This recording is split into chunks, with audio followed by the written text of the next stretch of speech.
কিসাসের মধ্যে তোমাদের জীবন রয়েছে, কোরআনের আয়াত না? কুতিবা আলাইকুমুল কিসাস, তোমাদের জন্য কিসাস ফরজ করে দিলাম।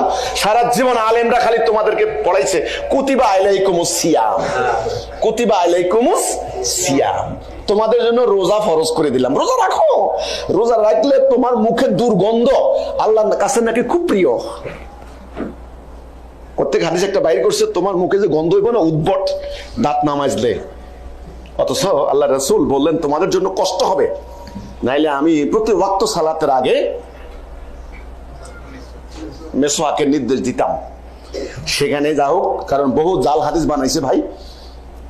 আমার পরিষ্কার আকীদা বলে, যেগুলা ইসলামের একটা বৈশিষ্ট্য আছে, ইসলাম সৌন্দর্যের প্রতীক, পরিষ্কার পরিচ্ছন্নতার প্রতীক, ইসলাম ঐক্যের প্রতীক, ইসলাম প্রগতির প্রতীক, উন্নতির প্রতীক, এর বাইরে নোংরামের কোনো কিছুর মধ্যে ইসলামের জায়গা নাই, এগুলা জাল।